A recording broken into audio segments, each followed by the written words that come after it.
Are we live? It says we're live. Can you hear us, guys? This is an exciting day, isn't it? I love your little dance, Mikey. I'm going to be quite animated this afternoon, evening, morning, wherever you are. So the energy is real. So that's that's one of those things.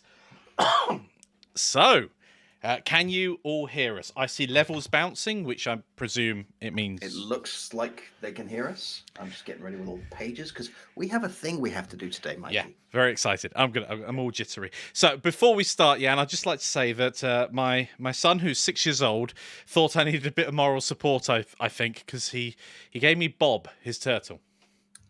So I have a pet as part of the stream. I might leave him there for a moment. When he falls off, yeah. Anyway, I'll move him out of the way. So brilliant. And we can be seen and heard. So yes, I think, first of all, we want to show you the Kickstarter promo video. We'll get that going. Okay. And then we'll show you around the actual game itself and where you can download a prototype, all that jazz. Let's roll. And talk about the campaign. But yeah. Roll. Rolling. Hello, Kickstarter. We want to teach you how to make this 3D action role-playing game using only free and open source software. From creating game assets in Blender, to composing the music in LMMS, to coding behavior tree AI systems in Godot. We want to take you from first steps to finish game. My name is Michael. And my name is Yann. And we are Canopy Games. We make awesome tutorials for awesome people. In your Godot 4 action RPG, we want to make courses for Godot 4, Blender, and LMMS, and we need your help to do it. You'll be using the upcoming version of Godot 4, for 3D level design, player controls, inventory management, combat systems, NPC AI, and much more. You will be using Blender workflows for rapid game asset creation, helping you develop your own style and flair for your game. You'll be using LMMS to make dynamic ambient soundtracks that react to your gameplay. Put this all together and you'll be making an action RPG from start to finish. You'll get the assets you need along the way, and you can get extended asset packs as an add-on to really flesh out your game. The Godot game engine is an amazing tool. I love working with it and love teaching it. With the upcoming release of Godot 4, the future's looking really bright for this wonderful game engine. Now, our prototype is made with Godot 3.3, but we're going to be moving to Godot 4 the moment that's released in a stable state. We'll take advantage of improvements to systems such as rendering, navigation, and particles, and much more when we start recording.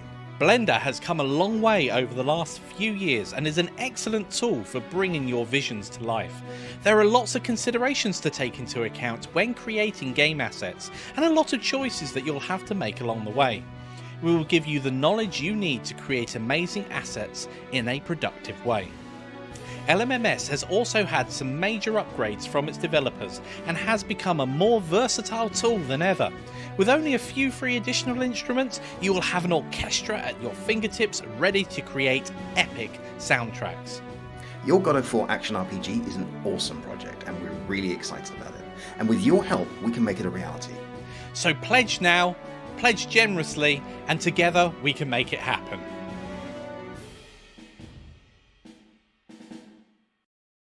Back. Wow, how exciting is that? It's all come together. That is absolutely awesome. And I hope you guys think it is as well. I'm really scatterbrained. I'm really excited about everything that we've got here. So, where should we start, Yann?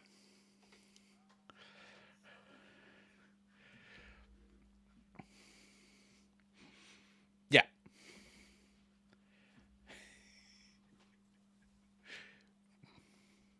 Mm-hmm.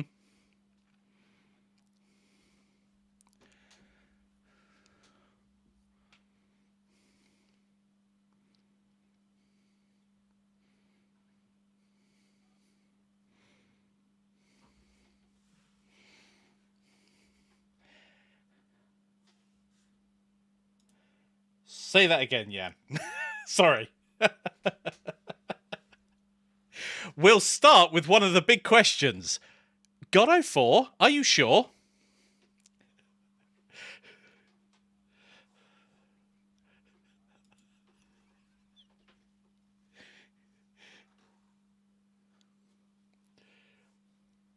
Oh, wait a minute.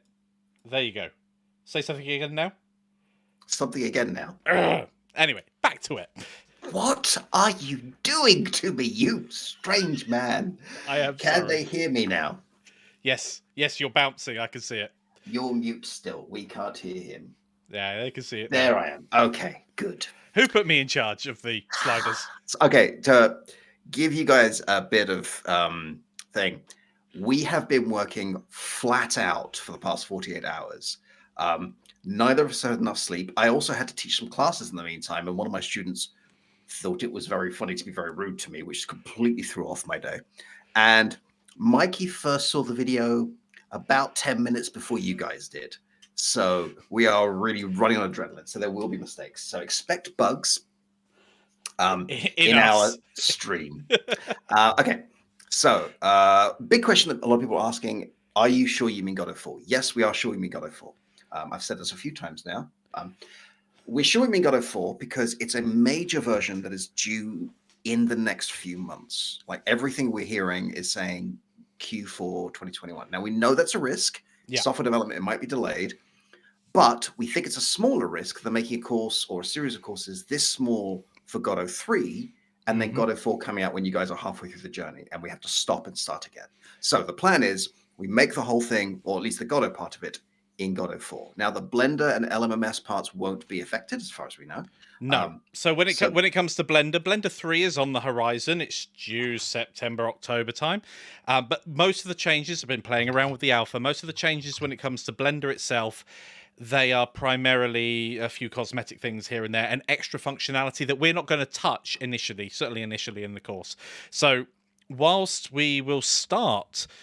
we'll start in whatever version's available at stable. If 3 is there when we start recording, perfect. If not, we'll use 2.93 long-term support version. And of course, if you're working on a project like a game, it's probably a wise thing for you to stick with one version throughout the project. The last thing you want to do is update something midway through and it break tons of stuff.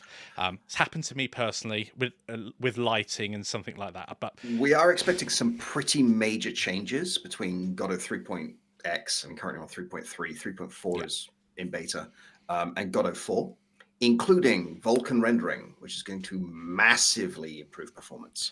Occlusion has already been added. It looks amazing. Yeah. The new, I always say these letters wrong, SDGFI, the new lighting system, the global lighting system, is just phenomenal. I mean, really impressive. The volumetric particles and the physical particle system, the new navigation system looks really good. There's all kinds of stuff that's worth waiting for. But the prototype, the proof of concept, is made in 3.3. And in fact, you guys can actually play a copy. We put a copy up on itch.io mere hours ago.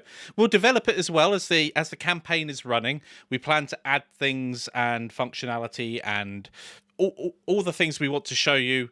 Especially if we go through our funding goals and end up in our stretch goals, we'll start adding some of these extra bits in there as well. And we'll talk about those in a moment. We have to launch the campaign to show you those things, which we will do in just a second. Quick thing about the prototype. It is a vertical slice. It's a taste of the kind of thing we're talking about. There are placeholder assets. The music is placeholder. The sound is placeholder. The UI elements are placeholder. The animations are placeholder.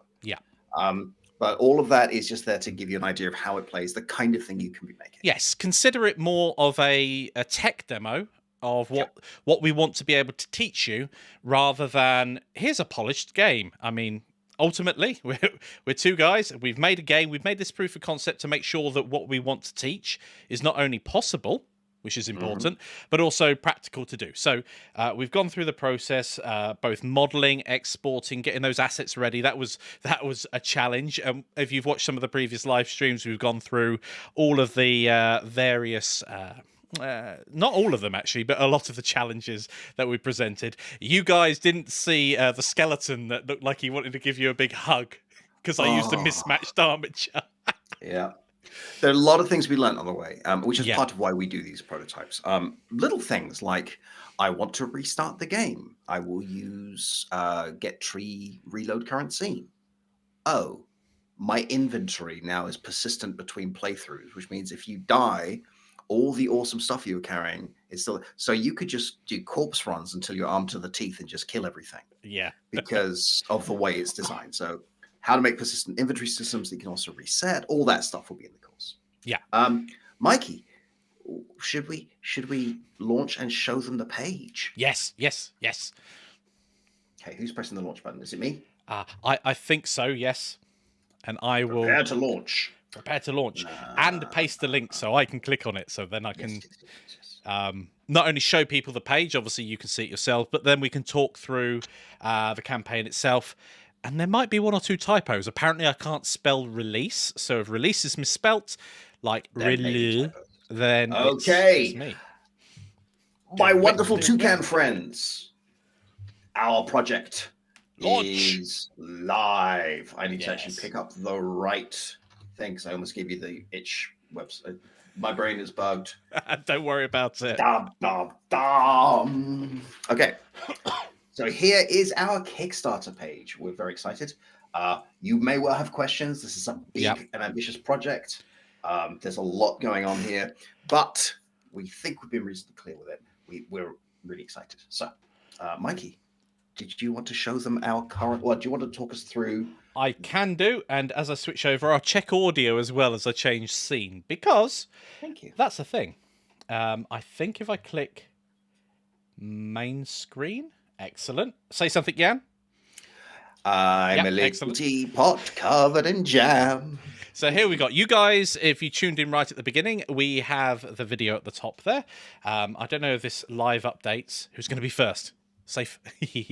Anyway, so as we go through here, we've got... Where should we start? Should we start with the pledges, the different things people can back? So we're looking at the right-hand side just here. I'll scroll this up so it's not there. So... We've got Pledge Without a Reward. That's just for support. I don't believe I added that one in. That's something Kickstarter have added. Okay, so we've got a course of your choice. So we, the last time we ran a successful Kickstarter Godot Getaway, we decided to roll in 3 different courses to make a more holistic view of a course. Rather than just doing vertical slices, essentially, we want a more rounded experience. And ultimately, a full pipeline. Yeah, a full pipeline. So we've got one course of your choice. So people out there, some of you won't be interested in Blender or music or coding, and you can just pick one of those courses. So that's that first one there. The next one is 2 courses of your choice, and that can be 2 of the same course if you want to buy one for a guest. We haven't put anything like that in, but that's something you can do if you want to, or if you're interested in the modeling and the coding, for instance, but you're not interested in the music, that's the one for you. And then, of course, we've got all 3 courses. So this is all of the courses. And we'll get to talking about the courses because there won't just be 3, there will be more. But we'll say all 3 courses, they're like all 3 paths. So we've got a music path, an asset creation path, and then the coding path itself. And they'll primarily be in Godot, Blender, and LMMS. Now, the one thing, for instance, particles, that's kind of an art direction, but that will be done over in Godot as we go. Early access. So we have had a lot of feedback whenever we're creating a course or courses, and people like to get in early, and it really helps structure any of the courses. So early access gives you immediate access to videos as they're released. Not when the section's complete, but as they're released. So if you're into that and want to help us build the best course for you, then this is ideal because it means that you will get the videos the moment we click publish. Right. Then we've got a few extra things here. We've got the back catalogue. So if you're new to us, hi, welcome. We're Canopy Games. I'm Mike. He's Yann. You can't see us. You're looking at a webpage. But this gives you the entire back catalogue. So all of the games that we've currently got. And then we've got a lifetime supporter. This is something that we've done ever since the very beginning. This is a great value, may I add. But you basically get all of the things we've done and all of the things that Canopy Games will do. And it goes up every time. So this is I think this is around the same price in dollar conversion than that it was last time we did this, and then it will just go up in price as we go forward. As we have more courses, essentially, that price will go up. Whew, breath. Nice. Right. So you read through the blurb as you want to go through. There are a couple of things that I think could be confusing, but I want to make sure it's as clear as possible, which is why I made a pretty graph. And I tried to make it as colorblind friendly as possible, but it turns out there's loads of colorblind things. So there are some are more common than others, Yeah. but there are lots of them. I know red and green's a problem, so I just didn't use red and green. Yeah. Black and yellow, black and yellow. Yes. So the way a typo on in the paragraph. Oh, yeah, there's going to be typos. Thank you. I've just been told it's a typo. Thank you. There are many more attention to detail people when it comes to words. I can read words that are misspelt really well, which is a great thing on one side of it, but it's a really appalling thing if you're writing your own copy. This is a joint effort, so we've jointly made typos. Probably more me.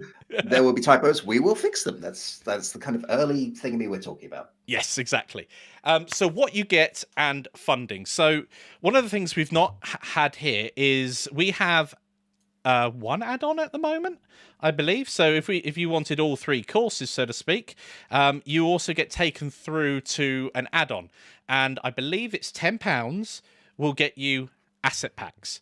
So we will provide asset packs as part of the course itself. So if you needed dungeon walls, etc., you will get a cut down version of the full asset pack, basically, within all of the courses themselves. And then if you wanted the full experience, the full asset packs, bear in mind that's £10 for all the asset packs, depending on the funding goal. So let's go through the funding as it is. So we have a £6,000 goal. If we get to the £6,000, you'll get everything at this top level, depending on what you've picked. So if you pick the Godot course or the music course, you will get... Okay. Yep. We have all 3 courses that mentions Godot Getaway. I will take a look at that. You keep talking. Ah, lovely. I edited that out, but never mind. Yann's on that, don't worry. So we've got the courses here, and as we get more and more pledges in, if the funding gets to 8,000, everybody gets the next tier of things that they've bought, which I thought was a great way of not segregating people by how much they can afford, but just saying if in this case if you have all 3 courses as an option, then you will have, as it says here, all of the next tier. So if it ends at £12,000, all the way down here, we will be able to get down to the procedural generation and roguelite. And then everything that's up here to do with Blender, if you back the Blender things, Godot or music-wise, will be included as part of that. So that's what I was saying earlier, that we're saying 3 courses. It's really 3 paths, but the initial £6,000 goal will be 3 separate courses, 1 in Godot, 1 in Blender, and 1 in LMMS. And then they basically expand as our funding goes up. And of course, there's bound to be questions about this. Happy to field any of them. And we'll sort out the typo there. Nice. Right, I'm going to bring our faces back for a moment. Okay, I'm adding this one in, and I have to remove the other one. Awesome. Thanks for spotting that, guys. Yup. And I will just bring up the questions. Hey, Daz, how you doing? Nice to see you here. Nice to see everybody here. So there's quite a bit to digest here. That's absolutely fine. It's kind of boom in our mind, but it'd be great to field any questions if you've got any at the moment. And what I will do whilst you guys are thinking about questions is I'm going to load up the game. Oh, I think that's a wonderful idea. Okay, that £35 one is fixed. Good catch. Dun, dun, dun. Nice. Okay. So you are loading up the game. I have done that. I have sent the email out. I have done the Facebooks and the tweets. Nice. And yeah, so the game has loaded up. So I'm going to switch back to the screen. And this is the game how it stands. And hopefully I'll be able to hear you. Is that coming out of my speakers? Yes. Yeah. John says, what platforms are the courses redeemable on? Definitely on our site, which is canopy.games. Possibly not Udemy. We are undecided on that. And there's a few reasons for that. Partly because we want to move away from Udemy if we can. Partly because they do a very good job of getting the word out, but you actually make very little per sale. Comparatively, so we're not sure. We'll say maybe Udemy, definitely our site, but you'll get the choice. If we do it on multiple places, you'll get the choice. We've also got a bit of a conflict when it comes to our bundle system. So, for instance, the Blender Creative Suite bundle that's available on our site contains multiple courses covering different areas of Blender. The challenge is we cannot just release that over on Udemy and then discount it to £10 when a single course is £10. That sort of thing's very different to reconcile. So what we've decided to do in that particular case, since it's an ongoing thing, is each individual course goes on Udemy. Each individual course is available on our platform, but also you can buy the bundle of things at a much reduced rate. So that's it's back and forth with it. Anyway, back to the game. Let's switch back to it. So we've got a basic menu system here. The options doesn't do anything at the moment, does it? It's not wired in. It's not wired in yet, no. I just was making the UI. Yeah. I mean, I say that. I told Mikey don't press the options button. And then funny. I put a little when you pressed it and just watch his face. It was brilliant. The Learn More will take people to the Kickstarter. I won't do that right now. And Quit obviously works. But I love the tooltips here. So we've got Play Game. The adventure awaits. And then we have Quit. The desktop awaits. I thought that was brilliant. So let's go ahead and click play. And this will launch you straight into the dungeon.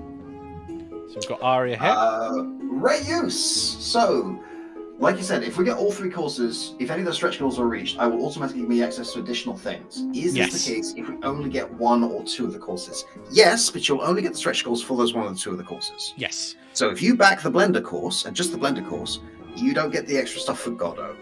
Yeah, that that's would be correct. Weird. But you do get, you will get the stretch goals for the courses you backed. We're not gating it.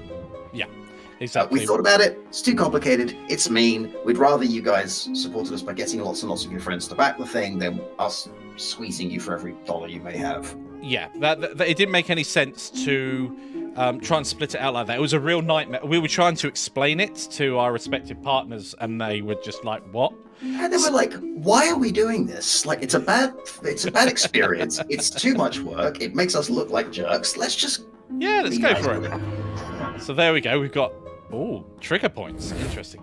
So let's grab ourselves a sword and equip it. Now, this chest will always have this sword. This is the worst sword in the game, but you cannot leave this room until you open that chest. So we've got one skelly bone there. Skeletons are semi-randomized. There are spawn points, and the game will decide where to spawn skeletons based on those points. Got him. So yeah, I've started this before and had like 3 or 4 skeletons in here. So we've been... Oh, there's more skeletons through there. So that's spawned. What's in here? I got an epic weapon the last time I was here. So what's this one? That's a wood-cutting axe. And this one? Oh, that looks like a big chunky boy. And extra stamina. I like my extra stamina, so I'll take both of those and put them in slots 1 and 2. So we've got some slots down at the bottom. Oh, there's another chest. You've hidden a chest away, Yann. I have. And health. There's also a little flagon and sometimes a book by that sarcophagus, because I like the idea that a skeleton naps in there. Stabby. Short sword. Yeah, that looks good. I'll pick up one of those. And gold. Is that gold? We don't currently have gold. Oh, that is gold bar. We don't currently have money in the game. Things have a value coded in, but we don't have a merchant in. We are going to put that system in, but it wasn't a critical system, so we haven't put that in yet. The idea is that you could buy things like... Oh, hello. Maybe a key to unlock. Oh, he's got a big weapon. Maybe a better weapon. Maybe potions. Right now, there are only potions active in the game. There were 4 with speed potions.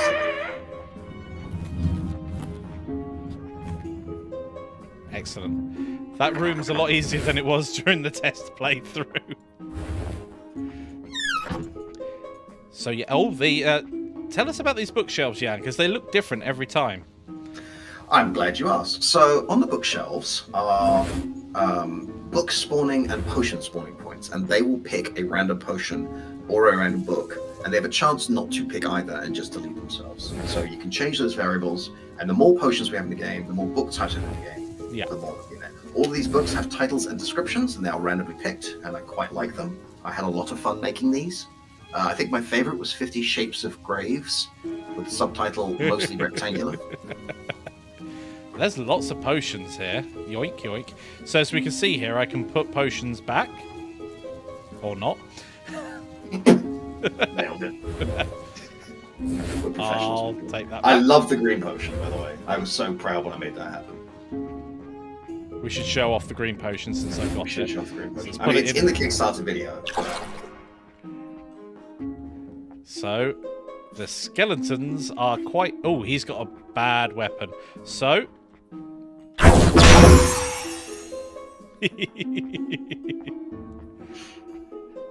How long does it last? 10 seconds. I don't give you a countdown because I want it to be a little bit tense. Yeah, I'm going to put the weapon away. This is something I forget to do often. And when we put the weapon away, health regenerates. And you move slightly faster. And you move slightly faster.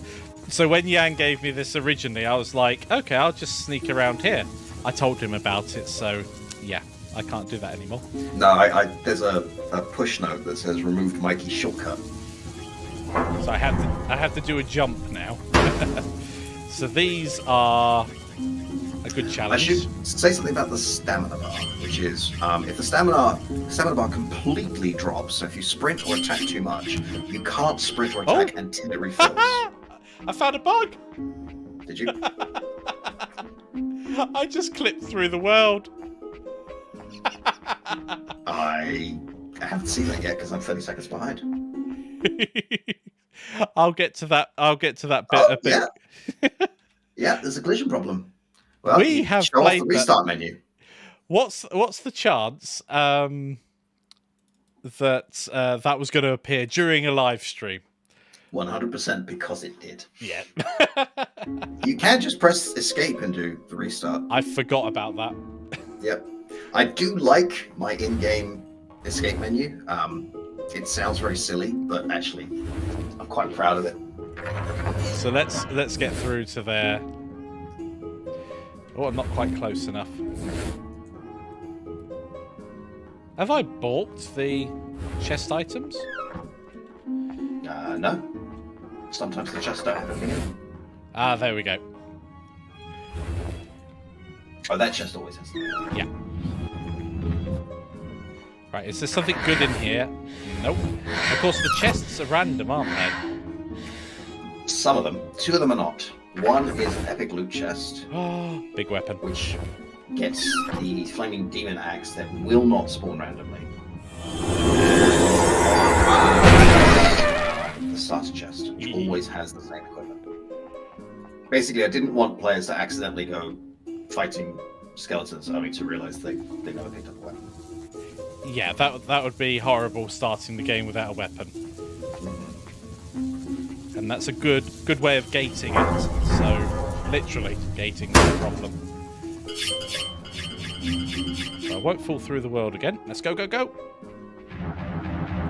Ah! So Yann spent a lot of time on that timing. Yes, I did. And it's great. Can I just say how satisfying that feels? Because you can hear it and feel the even if you run backwards and you see the thing chasing you, it's a little terrifying. So this is definitely overpowered because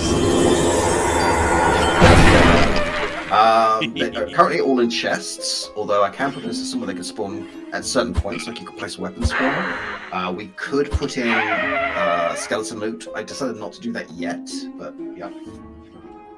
Uh-oh.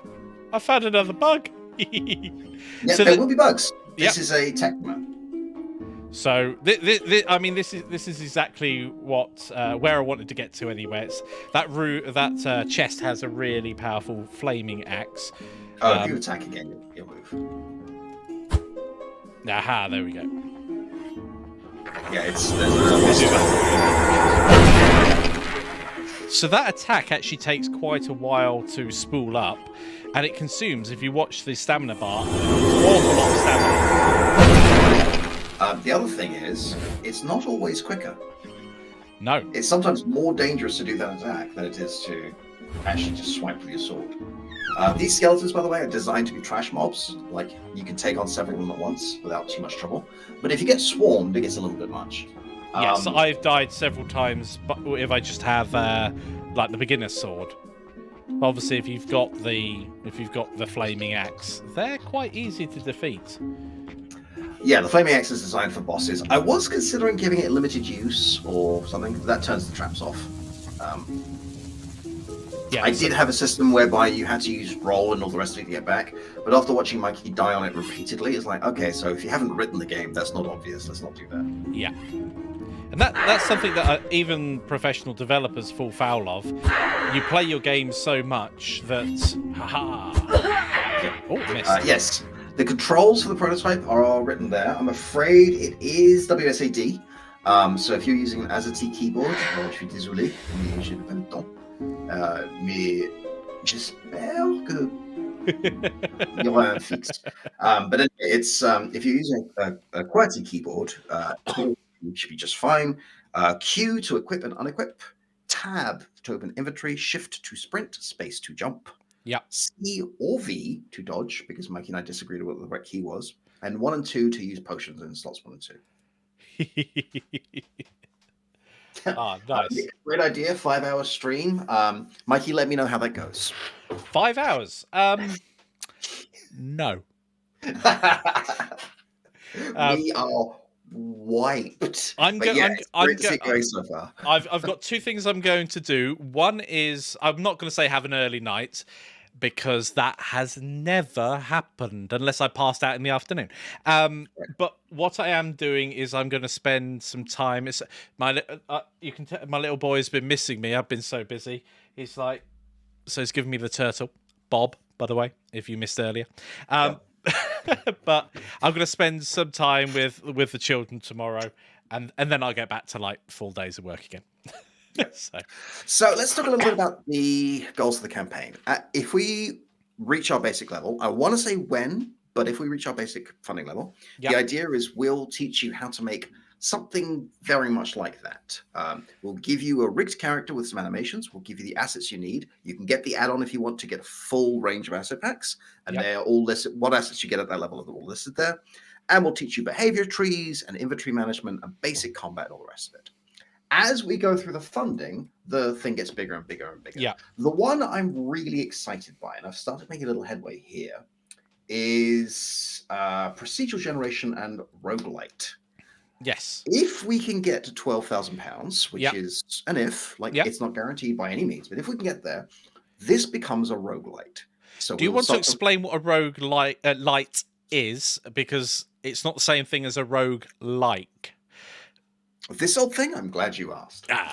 Yes. So the idea is every time you start the game, or when you start the game, you'll be given a randomized character. Yeah. So maybe a randomized profession, because at this point we already have character classes. So they can use 2-handed swords or 1-handed swords or magic. Maybe they're slightly faster. Maybe they've got slightly more health.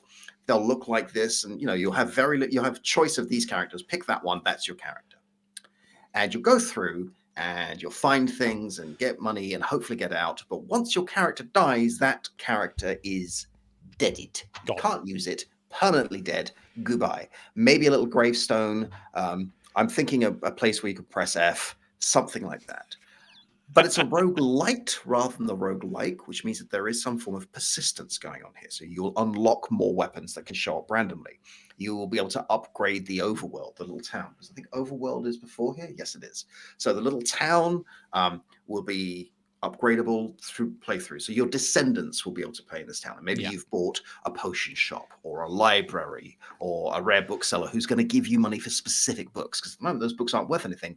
But maybe we could put in collections. That's part of the questing system, which is also a little bit further down. So we've specifically designed these tiers to actively build upon each other. So they're almost like the progress we went through when starting to prototype. What do we need first? We need this. What's the core? What's absolutely fundamental that needs to be in the core experience? That's everything that our goal gets us to. And this particular one will require some shifts in the way the game is made, because right now we're using a grid map and it's all very carefully made. I'm painting the levels. But once we start to get into procedural generation, we can procedure generate a grid map. We did in God of Getaway. But here, I want rooms that make sense. So instead, we need to move to a modular room form. So here is a room that has a chance of showing up. Here are the exits. It can link to these other rooms. And we build up an algorithm that says, okay, place these corridors, these rooms, and do this. Build the navigation at runtime, which currently Godot 3 can't do, but Godot 4, I believe, can. And there's also a plugin for Godot 3 that can. And go from there. Modular weapons, I think, is also there as well, which is really interesting, where we generate the weapons at runtime based on components. Yes, we had a good discussion about this because we were talking about procedural weapons, and Yann very correctly pointed out, Mike, if you give me 20, what did we work out as like 2,800 weapons? Okay, let's say a sword, just for the sake of argument, has a blade, a hilt, a grip, and a pommel. That's 4 pieces. Yeah. And Mikey gives me 10 of each. That's 10 to the power of 4, which is a lot. A banana. Yes, spot on. And that's for one weapon type. So now we do the same with axes, and then we do the same for magic things, and then we put in a morning star or a flail, and the whole thing. Yeah, there's overlap as well. That's the problem. If you draw the possible things, there's a lot of duplication of assets just as the way it comes out. So what would be a better choice is not giving the coder, in this case, Yann, all of these different things. Just give them all 4 and get the game to generate. Yeah, we don't give me 10 to the power of 4 or 4 to the power of 10, whichever way around it is. Weapons. Give me the components, and I'll write the algorithm in game so they can be generated at runtime. Just massively shorter or smaller game file. Absolutely. But that's going to require a lot of prototyping, right? Because now we need to make sure that every weapon has the right collision and can be gripped from the right place. And all the little bugs that we found are fixed. There's this really interesting bug in Godot 3, which we have a workaround for, but you will notice if you play the prototype, which is if a skeleton is wielding a weapon, the frame rate will drop. And if you have several of them wielding a weapon, you'll notice it. And it turns out it's because of the way Godot is handling bone attachments. So that's a classic way of attaching a weapon. You'd match it up to, let's say, the hand, the left hand, both hands, whatever it happens to be. Now, maybe this is fixed in Godot 4, but if not, we do have a workaround. And the workaround is sneaky. The workaround is we rig the weapons so that they follow the same animation rig as the character bodies. So they will just go in the hand.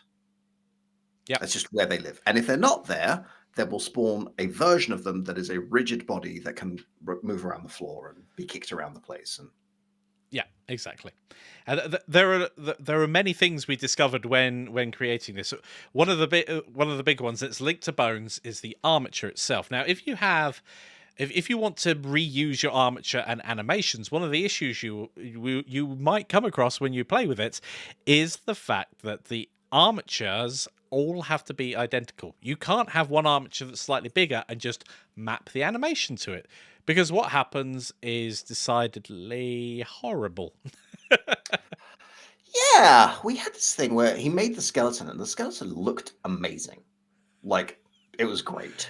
I'm like, yep, I'm using it. I'm putting it in. It's designed. He says it's the same armature, so the same animations. It'll just work. So I put it in. It's like, Mikey, it's got horrible claw wings, and its legs are bowed, and its spine is weirdly distorted. And I was Are like, you sure it's the same armature? It's just like, yeah, I've just scaled it. It's like, but then it's not the same armature. Well, yeah, obviously I've moved it, but it's the same. It's like, but then I can't use it. Yeah. But like, well, just re-export all the animations. Like, no. We need a different solution. I'm not having identical animations with different model sizes for every character in the game. Yeah.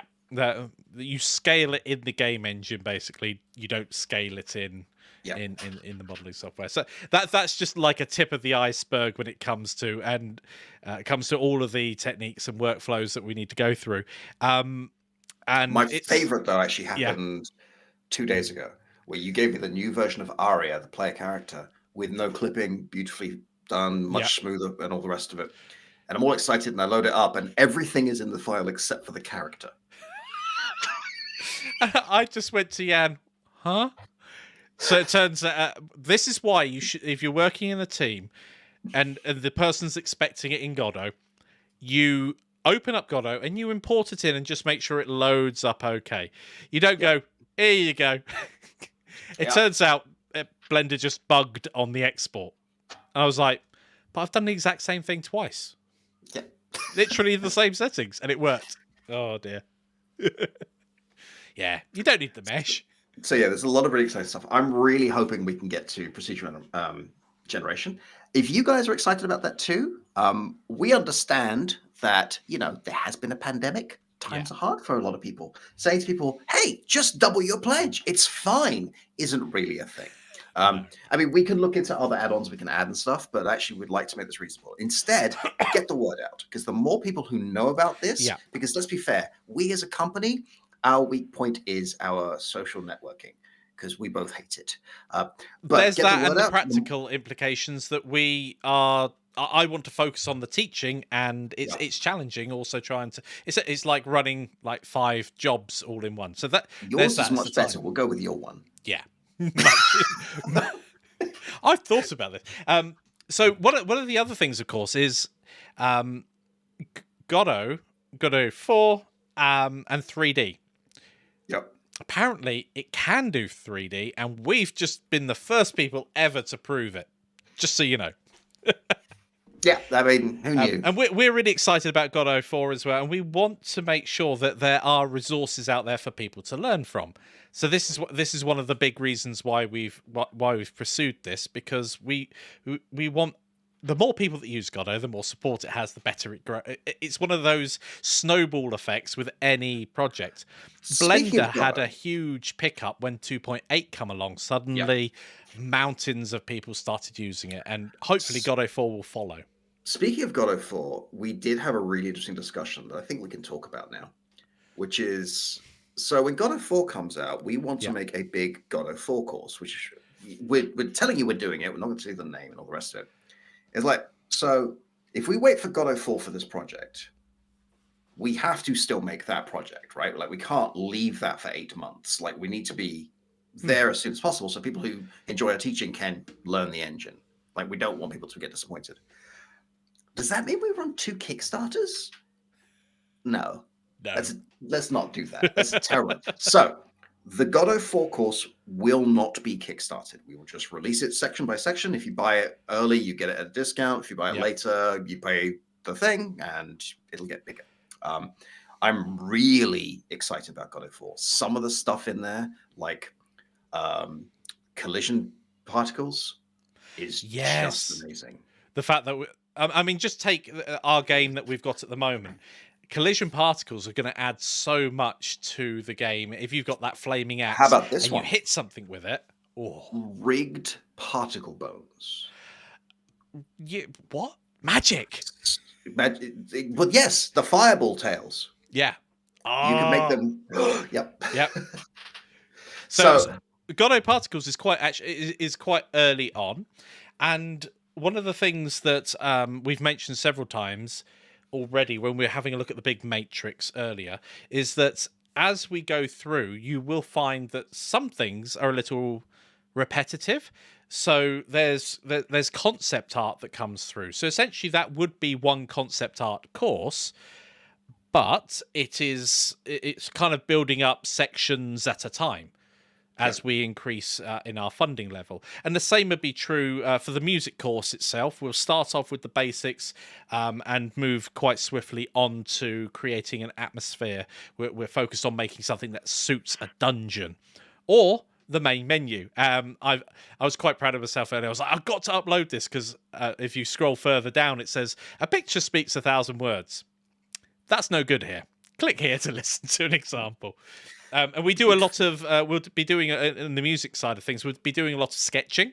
Sketching sounds like a really weird sort of analogy to use, but it's a term used when you're building up blocks, shifting things around, and literally boxing ideas out and seeing what works and what doesn't. Because some things, when you put happy accidents, I love happy accidents. You put two things together and you're like, oh. So one thing that's really important, and Pankos actually mentioned this after last week's stream. Yep.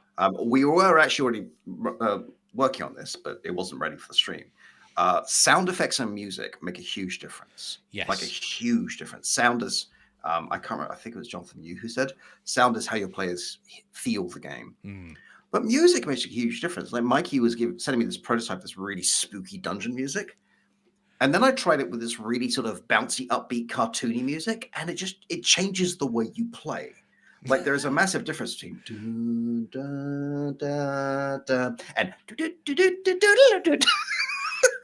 I was thinking you could get like a giant mallet and just go and just go around. Not Benny Hill. Yeah, so there's a lot of cool stuff happening that we could do with music, and I'm really looking forward to seeing what people make and the variety of things people make. Like LMMS is really come a long way, and so much. Cool. I mean, we didn't use it for Got a Getaway because it was lacking a couple of what I would call major features, things that I wanted to use within the program itself, and it definitely does have its quirks. Sure. But that's why the course will help support people as they use it. I mean, Godot has its quirks. One of the things I've found in Godot 3 is certain things in a style sheet, or a theme rather, will massively slow down production. Yeah. Making a texture style sheet slows everything down. Not at runtime, but just using the engine. Like my theme is now complicated enough that it can take me 2 minutes to change something on the theme, which is a weird bug, and I'm hoping it's fixed soon. Yes. I mean, some of these things you have to work around. Of course, some of these things, developers, fixing... well, when you're making your own game, Yann's learnt this so many times, or had this so many times, not learned, he learned ages ago. But he would fix something, just one thing, completely unrelated to anything else. But... the codes. Oh no, we had this chests yesterday. Yeah, like I was supposed to spend the day scripting the sales video, which for those of you who missed the beginning of the stream was finished 20 minutes before the stream went live, and Mikey saw a few minutes before we went live. So I'm glad he doesn't hate it. We had a bug with the chests, and the bug with the chests was they all had the same thing in them. And if you put anything in them and then walked away and came back, they would have the original thing, and your thing would be lost forever.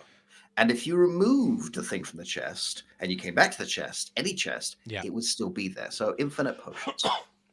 And that's kind of game breaking. So just I had to spend the day fixing that. And it was just because of the way I am dealing with connecting and disconnecting to the chest. Like I'm not keeping to display the inventory. I'm not keeping everything on screen and just hiding bits. I'm loading the chest in when you go to the chest. Yeah. But we weren't unloading the previous one fast enough. So every chest just loaded the same information. Oops. Yep. I'd like to take a moment to the people who backed so far. Thank you very much. Thank you, guys. It's awesome seeing the numbers tick up. I went to look and it said £0, and I'm like, zero backers. I thought this page auto refreshed, but there we go. I clicked refresh. It does, but I think it's every half hour. That's no good. I want to know now. Thank you so much, guys. Get the word out if you want to see this succeed and you're passionate about it. And if you have questions, or if you're suspicious about it, or you're not sure why we're doing certain things, ask. We're happy to talk about it.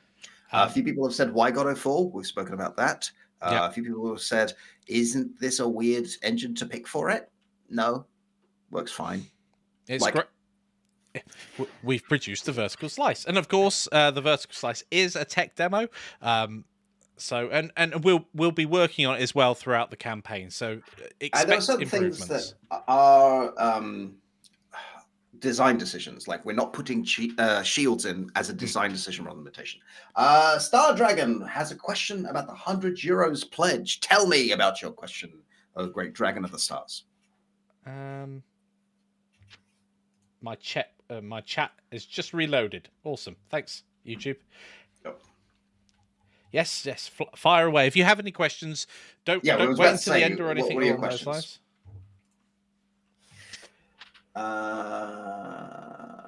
That is a good question. The short answer is yes. That's the back catalogue, so that includes everything we've made up until this point. If you get the full Blender Creative Suite, does it stop with what's been released so far, or do you get the future things for the Blender Creative Suite? So when we release bundles like the Creative Suite, I was umming and ahhing about just leaving it until the suite is complete. But the suite basically is going to increase in price as more and more is added to it. So we want to make sure that the bundles always offer a good offer, so that they're not more expensive than whatever they contain. So yes, in short, so you will get, if you get the Creative Suite now, you get it as a discount because you're supporting us now, even though the content's not there, if that makes sense. Yeah. And as it grows, the final price, I don't know what the final price will be. It will probably contain around 12 plus courses, 12-ish at the moment. So just to clarify, because I think your tired brain sort of poodled aside there, if you get the €100 pledge, you get the Blender Creative Suite, not the individual modules, which means as the Blender Creative Suite grows, you have access to that. Yeah. Right. So it's not the case that, oh, yeah, you get the Blender courses done so far, the new stuff, just give us more money, please. No, we would love more money, but that's not what we're doing. We need to buy us a beer or buy us a coffee button on the site. There we go. Katerina says, Godot is the biggest MIT-style licensed game engine and has a huge community that's growing. So it's a great engine. I agree. Yeah. The thing that's important is it's great for certain things, and there are other things that other engines are better for. I don't want to ever encourage this is the best engine. No, that's the best engine. No, you should all be using Unreal for everything. There are some things Unreal does better, just does better. If you want to make a large open world, high fidelity multiplayer game, Unreal can do most of that out of the box. Yeah.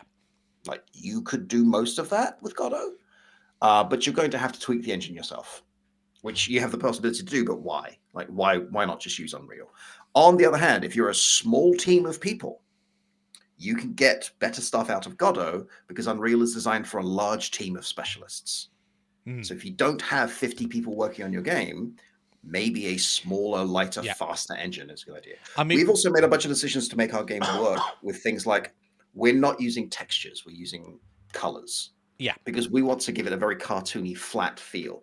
I'll also show you in the course, if you want to do this as a toon game, what changes you need to make for your materials and your lighting settings. And it's similarly in the Blender courses, I will go through adding textures to your models. I'm not just going to leave that out. So that'll be part of the pipeline, and obviously bringing them into Godot and making sure those textures are in the right place. That's going to be all part of the pipeline. However, we won't be doing that as a style choice in the course itself. It's often the case when it comes to making a game that you have to make decisions that you don't always know the impact of until you've completed the game. You can make a decision early on, and having spent hours when we've done this ourselves, having spent hours on something. Playtest. Yeah. I keep going to the combat system and going, I need to tweak this. But at this stage, that's not where I am. Yes. But there's things like I'd like to get rid of locking the character in place in certain moments. Pakosh says, what will the design choice be for single-handed and dual wielding? The idea is single-handed weapons will be faster and do less damage. Dual-handed weapons will be a slower swing, but if you hit, you'll do more. But you've also got the after swing to worry about, so it's a different play style. And however, it's a larger swing, so they hit more. They can hit more as well because of the collision. Potentially, yeah. However, by going through the design choices as part of the course, you can choose differently. Like if we do our jobs correctly, we can give you the tools to make your thing differently. If we get to the part of the stretch goals where I forget which stretch goal it is, where we show you how to actually rig a character yourself, you can put in shield animations. There's nothing stopping you. At which point You can just put in a script where if the weapon hits the shield, put in a timer so it ignores all other hits until the timer resets. Yeah. I mean, that's an easy way of doing it. At the moment, you have to actually be hit by the weapon to take damage. There's no zone in front of you that simulates that. Which obviously, if one of the animations takes the sword underneath the oh no, we're using a capsule collider for the NPCs, aren't we? We Oh, are. yeah. I did think about moving to. I mean, I played with and showed off physical bones, but they throw up weird errors. Other things that throw up weird errors are the little bars above the skeletons. It doesn't believe me that it can find the node. It's like you can clearly find the node. It's right there. You're displaying it. I don't know where it is. It's above your head. I can't see it. It's there. I don't know where it is. Oh, I wish you could tell a computer. It's Just it's tilt there. the monitor. Can't find printer. Look Here up. it is. Yes. Oh dear. A free hand to do something, maybe a potion. Well, you can hit the hotkeys at any time to do the potions. Again, these are all design decisions. Funnily enough, there is a argument to be made. Right now, we're using Mixamo animations because it was just the easiest way to prototype. Yeah. But when we get to our own, well, we can't distribute the Mixamo animations, so we'll provide our own. There is an argument to be made for allowing you to hold a lantern or something to throw, or there's stuff we can do in there. I have been thinking about maybe some potions are weapons; they could be thrown. That's a thing that could be done, but you can't throw it if you have a two-handed weapon. These are all gameplay decisions that I think will work very well. And again, we stopped at the weapon choices that we had, basically one-handed and two-handed. There are some magic ones ready, but we've not implemented those at the moment. The thing is, the moment you say, oh, how about carrying a lantern? Suddenly you've got to create a whole set of animations about carrying a lantern. Because you can't just rigidly put... You could rigidly just put the arm out. This arm is here. I mean, it won't be perfect for everything, but it'll work. I mean, I've noticed games like Guild Wars 2 do that. Like the attack animation is just here, which will look weird in some places, but you don't notice that. You're looking over there. Yeah. Do you plan to add full description tooltips for items with stats and all that? I don't know. I've actually been playing with that. It's very easy to do. Yeah.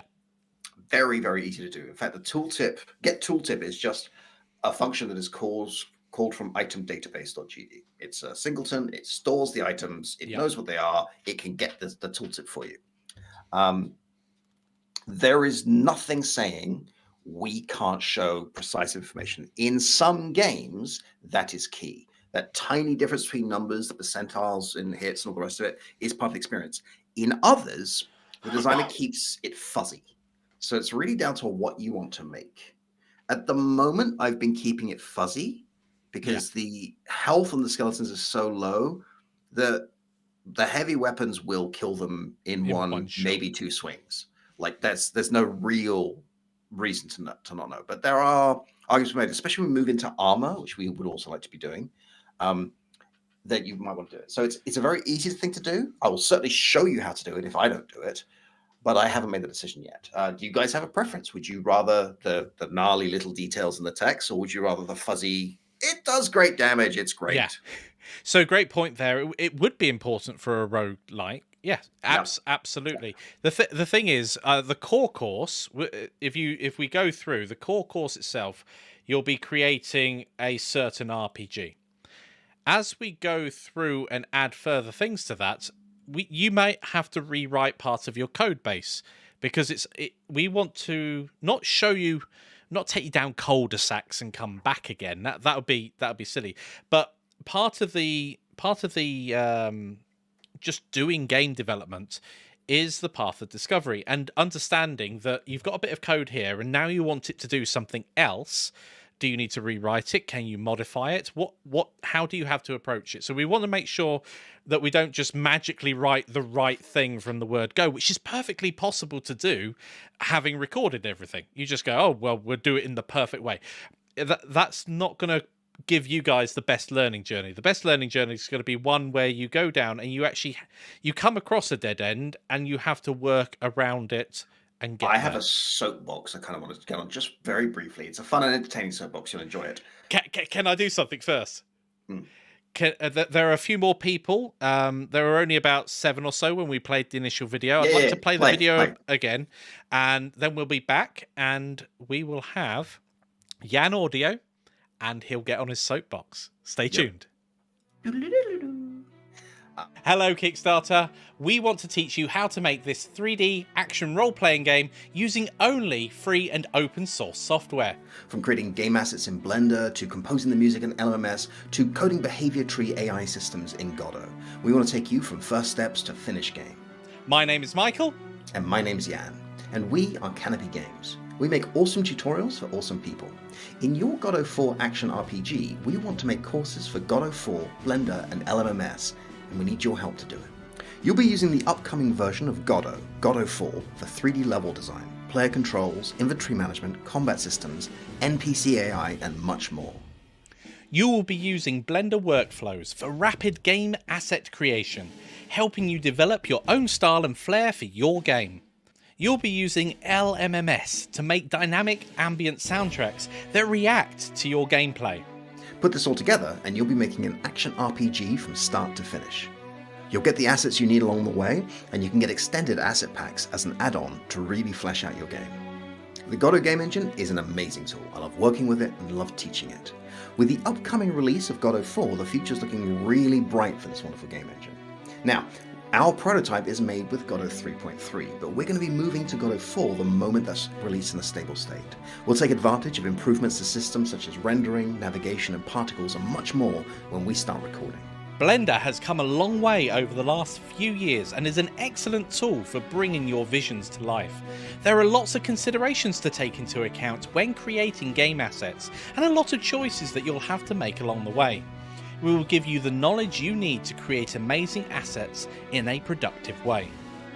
LMMS has also had some major upgrades from its developers and has become a more versatile tool than ever. With only a few free additional instruments, you will have an orchestra at your fingertips ready to create epic soundtracks. Your Godot 4 action RPG is an awesome project, and we're really excited about it. And with your help, we can make it a reality. So pledge now, pledge generously, and together we can make it happen.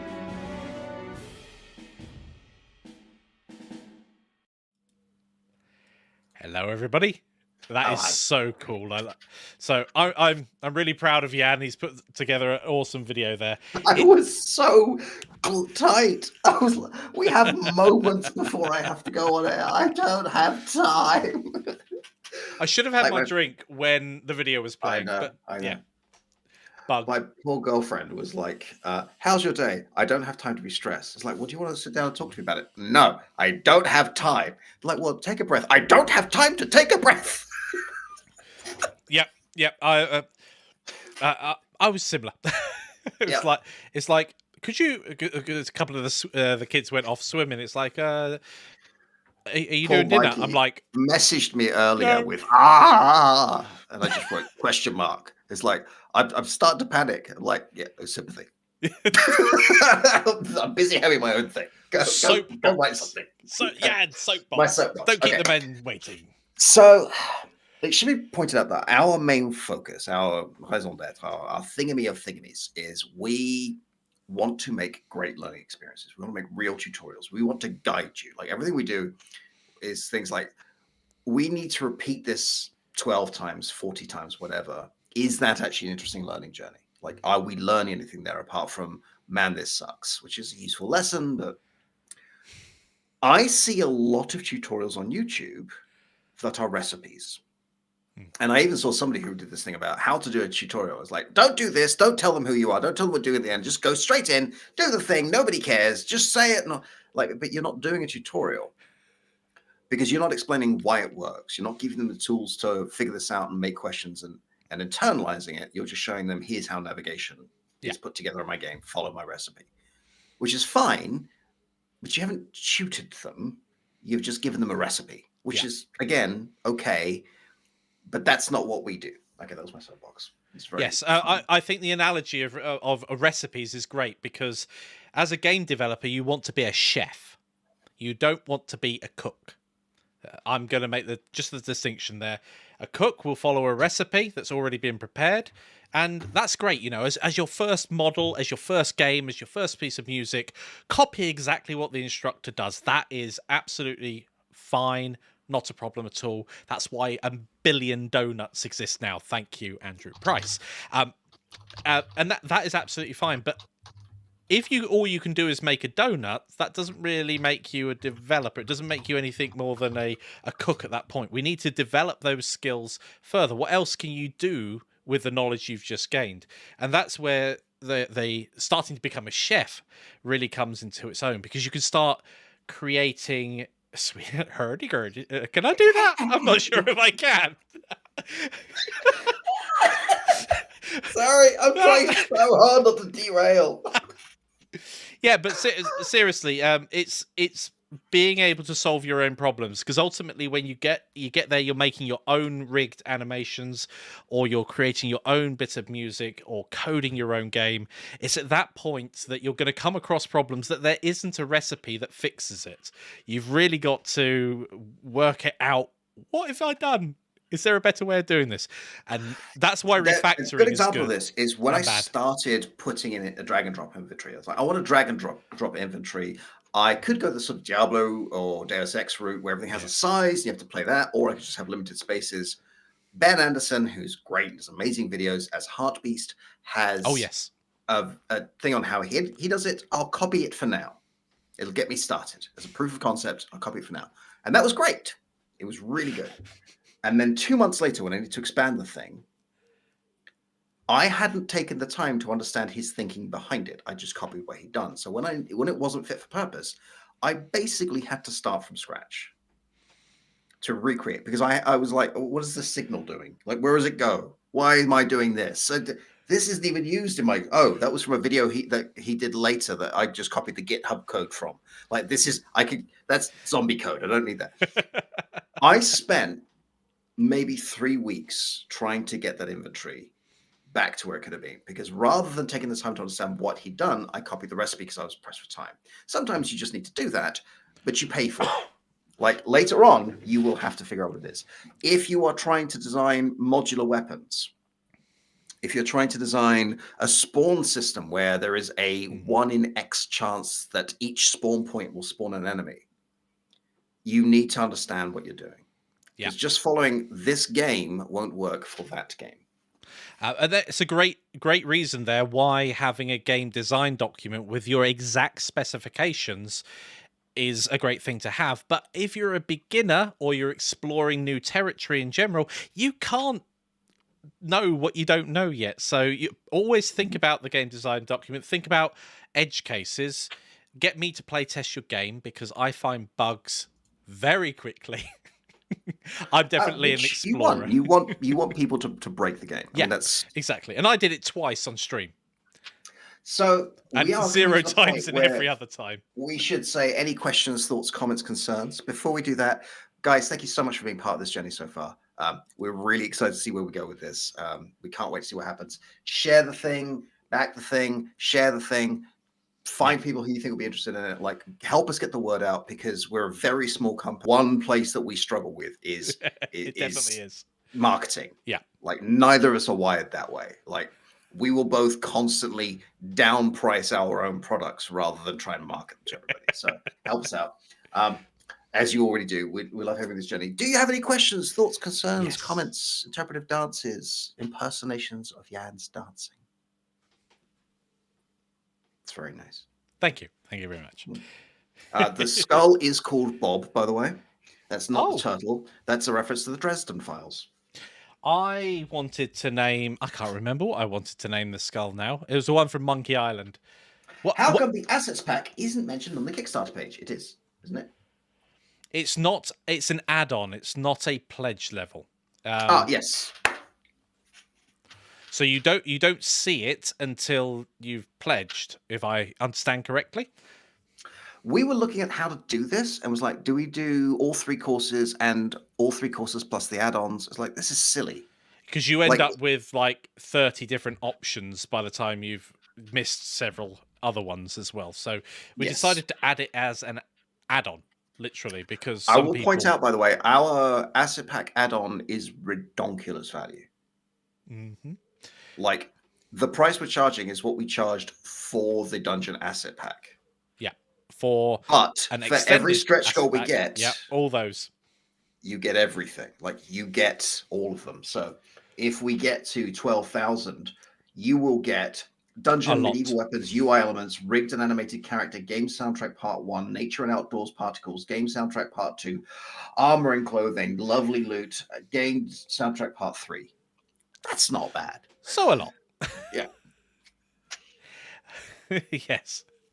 And I must add at this point, the assets themselves will all be set up to work in Godot without drag and drop. Basically, you'll get TSCNs, I believe, that you will have in your scene ready to move around with collisions added where necessary, and they will work straight away in Godot. They will also work in other game engines, but that's not what the focus of those asset packs are. We're primarily focused in this particular case on Godot. Yeah. And Mikey might break the collision, so you have to go back and tweak the files afterwards. Who? Yeah, But that was a probably. good question. That wasn't a silly question. I like Yeah. that question. Any other questions? Thoughts? Any plans for co-op multiplayer? None. Yeah, right from the very beginning. Where I think we tweeted a series of post-it notes. We were like, okay. Here's why. If you want to make multiplayer, you have to do that before you make the game, because everything you do is now contingent on multiplayer. yeah, Because you need to think, how does this impact multiplayer for every line of code, for every visual asset? You have to think, who is responsible for playing this sound and how do I know it's been played? Does it need to be shared to everyone?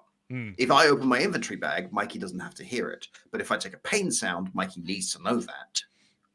Right? So we thought about it as like, that's such a major piece of scope creep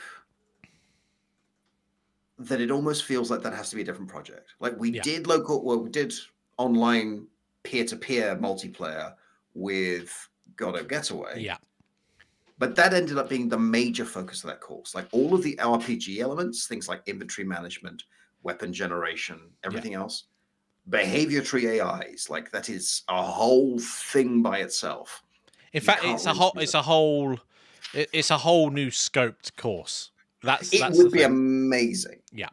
But to be honest, we've got our eye on it. Not multiplayer this game, but in the future, revisiting multiplayer. It makes the thing so much bigger, we couldn't do it anything like this price. No. And doing it as an add-on means we would have to stop and redo the entire prototype. So it's really this weird catch-22 situation where if we start working on that, we'd better be aiming for that to be the product. Exactly. And if we don't start working on it, we can't really work on it later. Yeah, going back to what I was saying earlier about you don't know what you don't know, we know that adding in multiplayer completely changes the scope of the entire game. And I spent 3 days trying to figure out why if I change the color of my car, all colors on my side are yellow, but Mikey sees them all as green. 3 days. So yeah, it comes with its own challenges, and it's certainly something I would love to experiment with probably a tighter scoped game, not a big one like this, because it's just it's gonna be too big a course. Something like a physics puzzle game.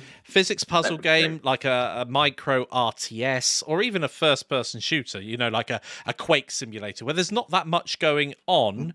Technically, you're running around shooting something. I say not that much going on. If we ever do it, you'll find out that it isn't not that much. The reason I'm being very, very, no, we're not doing this, because Thomas is like, yep, totally get it, is we don't want to give people the impression that this is maybe in the background. Like, this is a design decision we had to make very early on. We've decided no. Either this is multiplayer or it isn't. We can't do maybe. Yeah. Because it is such...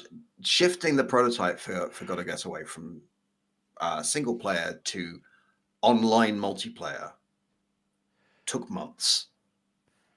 There we go. We've got a thing there. Go to the pledge confirmation and it will show the pack as £10 add-on. That's how it worked for me. Brilliant. Yeah. So that might be worth adding to the Kickstarter page itself, just as a explanation as to where that is. I believe in you, Mikey. You're welcome. Yeah.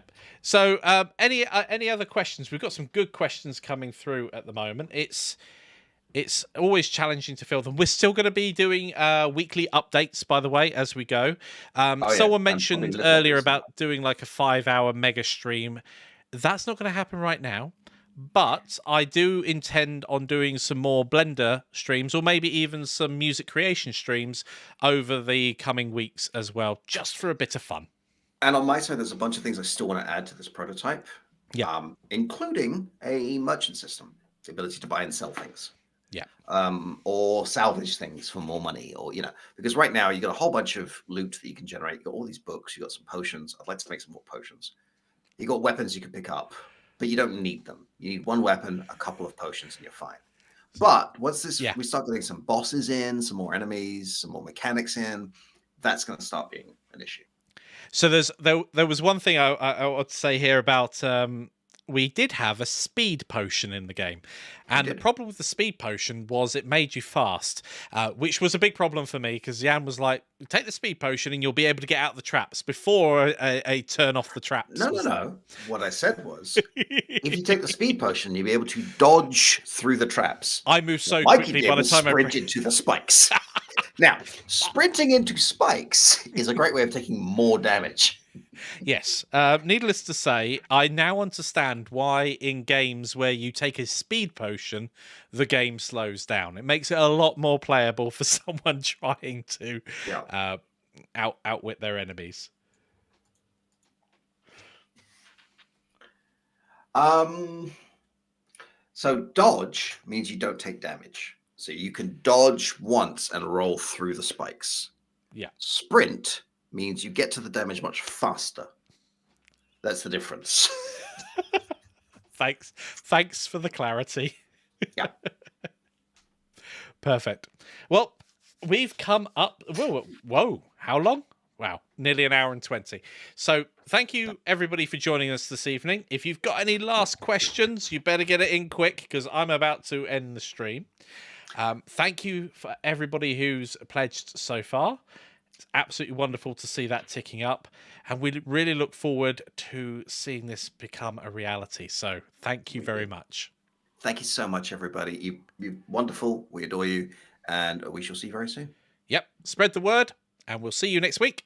Bye. Bye. I've not clicked end stream. Oh, there we go. Press it. Bye. Press it.